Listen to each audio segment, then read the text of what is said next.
सड़कों पर चल रहा हूं। मैं शुरुआत में आपसे एक सवाल पूछना चाहता हूं। हिंदुस्तान का सबसे भ्रष्ट चीफ मिनिस्टर का नाम क्या है? जरा फिर से बोलना।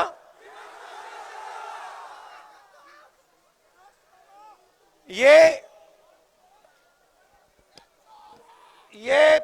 बड़ा टैग है, जहां भी जाके पूछो। ये आप मत सोचो कि ये सवाल मैंने सिर्फ आपसे पूछा है। मैं ये सवाल कोने कोने में पूछ रहा हूं। हिंदुस्तान का सबसे भ्रष्ट चीफ मिनिस्टर कौन है? और जो ये देखो, छोटे बच्चे, बुजुर्ग लोग, माताएं बहनें, युवा, बेरोजगार युवा, किसी से भी पूछो हिंदुस्तान का सबसे भ्रष्ट चीफ मिनिस्टर कौन है, ये आता है जवाब। अब यहां से 2-3 किलोमीटर पहले 20-25 बीजेपी के कार्यकर्ता नेता झंडा लिए हमारी बस के सामने आ गए। मैं बस से निकला, वो भाग गए।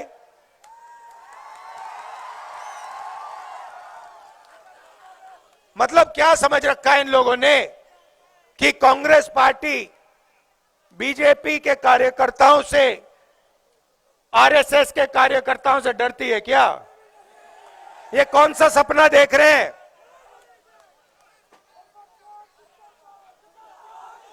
जितने हमारे पोस्टर फाड़ने हैं, फाड़ लो। जितने हमारे प्लेकार्ड्स फाड़ने हैं, फाड़ दो, कोई फर्क नहीं पड़ता हमें। हमारी विचारधारा की लड़ाई है। हम किसी से नहीं डरते हैं, ना नरेंद्र मोदी से डरते हैं, ना यहां के चीफ मिनिस्टर से डरते हैं।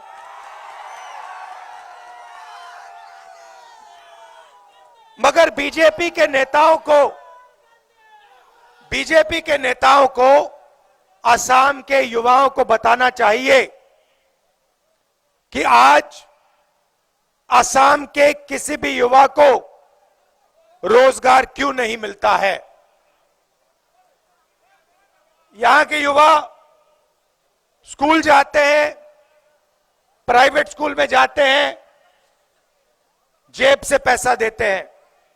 उसके बाद कॉलेज जाते हैं, यूनिवर्सिटी जाते हैं, पढ़ाई करते हैं, कॉम्पिटिटिव एग्जाम लेते हैं, और लाखों रुपए खर्च करने के बाद पता लगता है कि असम में युवाओं को रोजगार नहीं मिल सकता। कुछ भी कर लो, यहां पे आपको जॉब नहीं मिल सकता। इसका जवाब नरेंद्र मोदी और आपके चीफ मिनिस्टर को देना चाहिए। इसका जवाब नहीं देते हैं। आज मैं जो चाय के मैदान में काम करते हैं, मजदूर भाई जो चाय के मैदान में काम करते हैं, वो आए, मुझे कहते हैं कि बीजेपी ने अपने मैनिफेस्टो में वायदा किया था कि हमारा रेट बढ़ाएंगे, 350 रुपए का कर देंगे। मैंने उनसे पूछा क्या हुआ? कहते राहुल जी, बीजेपी ने हमसे सीधा अपने मैनिफेस्टो में झूठ बोला। फिर मुझे कहते राहुल जी, जब हम बीमार होते हैं, एम्बुलेंस तक नहीं मिलती है, हमने अपने जेब से पैसा देकर एम्बुलेंस में जाना पड़ता है। उससे पहले 4 युवा आए, मुझे कहते हैं राहुल जी, हमारे जैसे 1,50,000 युवा हैं, हमने क्या गलती की? मैंने पूछा क्या हुआ? कहते हैं राहुल जी, 1,50,000 युवाओं ने सालों आर्मी में भर्ती करने की कोशिश की, टेस्ट लिया, रनिंग की, फिजिकल किया, मेडिकल किया। मोदी जी की सरकार ने हमें कह दिया, लिख के कह दिया कि आपको आर्मी में एक्सेप्ट कर दिया गया है। फिर कोविड आया, कहते हैं कि अभी ठहरिए, थोड़ी देर ठहरिए। कोविड आया है, कोविड के बाद में आपको आर्मी में लिया जाएगा। 3 साल 1,50,000 युवाओं को नचाया, कहा कि कुछ ही दिनों में हो जाएगा, कुछ ही दिनों में हो जाएगा। और फिर 3 साल बाद कहते हैं तुम्हें हम आर्मी में नहीं लेंगे, ना तुम अग्निवीर बन सकते हो, ना तुम्हारे लिए आर्मी में जगह है।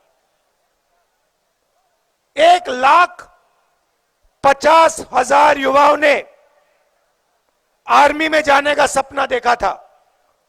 असम में, नागालैंड में, अरुणाचल, कर्नाटक, यूपी, बिहार, मध्य प्रदेश, हर स्टेट में इन युवाओं ने अपनी जिंदगी के 3-4 साल दिए। हिंदुस्तान की आर्मी कहती है कि हमने तुम्हें एक्सेप्ट कर लिया। 3 साल बाद हिंदुस्तान की सरकार कहती है तुम्हारे लिए हिंदुस्तान की सेना में जगह नहीं है। तो यह सुनने को मिल रहा है। किसान आते हैं, कहते हैं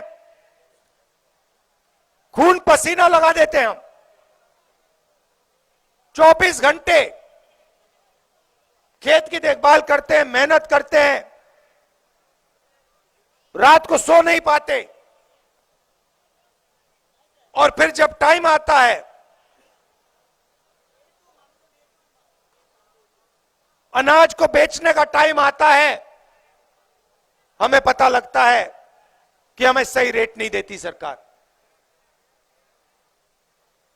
ये आपके साथ हो रहा है। मेरे मीडिया के भाई बैठे हैं, खड़े हैं यहां पे, इनकी गलती नहीं है। ये जूनियर लोग हैं, कैमरा चलाते हैं, रिपोर्टिंग करते हैं। मगर मैं आपसे पूछना चाहता हूं, असम के टीवी पर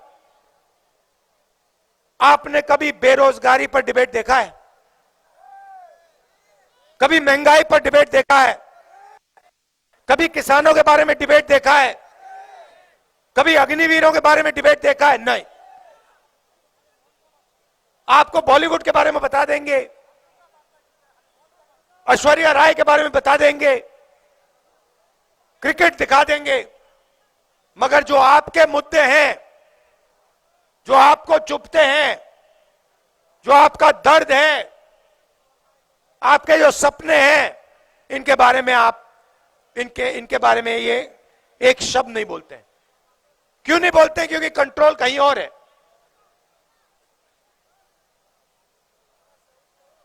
पूरे के पूरे मीडिया को कंट्रोल कर रखा है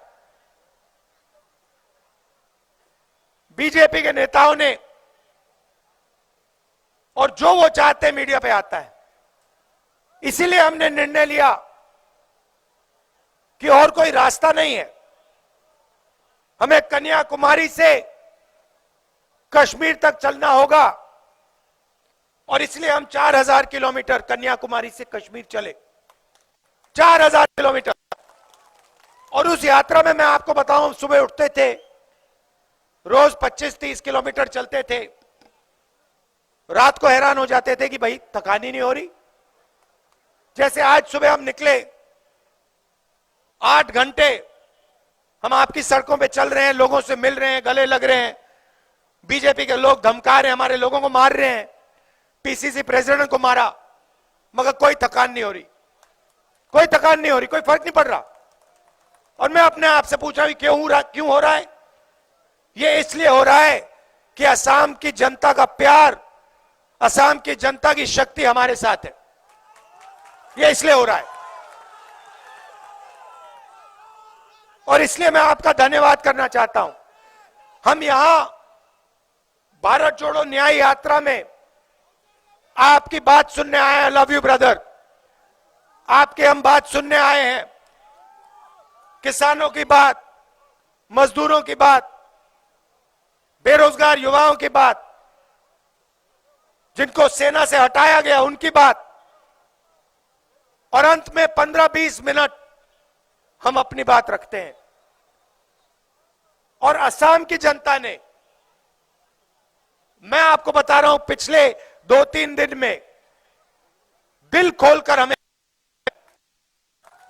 दिल खोलकर प्यार दिया है। ये 10-15 लोग हैं बीजेपी वाले, झंडे लिए घूमते हैं, नारे लगाते हैं, मगर असम का जो आम आदमी है, जो युवा है, माताएं बहनें हैं, किसान हैं, मजदूर हैं, इन सब ने दिल खोल के हमें प्यार दिया है, पूरी की पूरी शक्ति हमारी यात्रा में दी है। इसके लिए मैं आपको दिल से धन्यवाद करता हूं, और ये कभी जिंदगी भर मैं नहीं भूलने वाला। और देखिए, बहुत बड़े नेता आए हैं, बड़े बड़े नेता आए हैं, बड़े बड़े नेता चले गए हैं, और जितना उनमें अहंकार होता है, जिनके उनके दिल में नफरत होती है, उतनी जल्दी वो जाते हैं, गायब हो जाते हैं।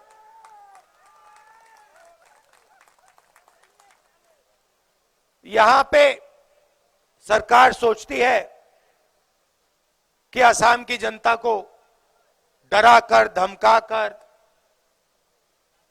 दबाया जा सकता है।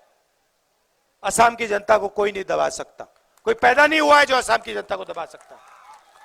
ये नफरत फैलाते हैं, एक धर्म को दूसरे धर्म से लड़ाते हैं, एक जात को दूसरी जात से लड़ाते हैं, एक भाषा को दूसरी भाषा से लड़ाते हैं।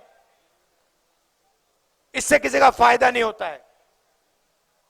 कांग्रेस पार्टी लोगों को जोड़ने का काम करती है। जैसे मैंने पिछली यात्रा में कहा और यहां दोहराऊंगा, नफरत के बाजार में हम मोहब्बत की दुकान खोलते हैं, ये हमारा काम है। ये आप सड़कें देख लो, इंफ्रास्ट्रक्चर देख लो, एयरपोर्ट देख लो, रेलवे लाइन देख लो, कंप्यूटर क्रांति देख लो, सफेद क्रांति, हरी क्रांति देख लो, ये सब हम लाए हैं, कांग्रेस पार्टी लाई है। बीजेपी सिर्फ नफरत फैलाती है, उल्टी सीधी बातें करते हैं। यह फर्क है हम में और उनमें। और देखिए, हमारे प्रेसिडेंट ने कहा, प्रधानमंत्री ने अपने कैबिनेट को कल के फंक्शन में नहीं बुलाया, अपने कैबिनेट को नहीं बुलाया, देश के राष्ट्रपति को नहीं बुलाया।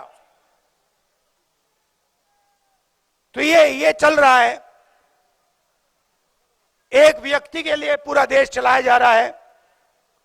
उनके 2-3 अरबपति मित्र हैं, अदानी जी हैं, एयरपोर्ट, पोर्ट्स, इंफ्रास्ट्रक्चर, किसानों का अनाज, माइंस, जो भी इनको चाहिए इनके हवाले कर दिया जाता है। तो बीजेपी क्या करती है?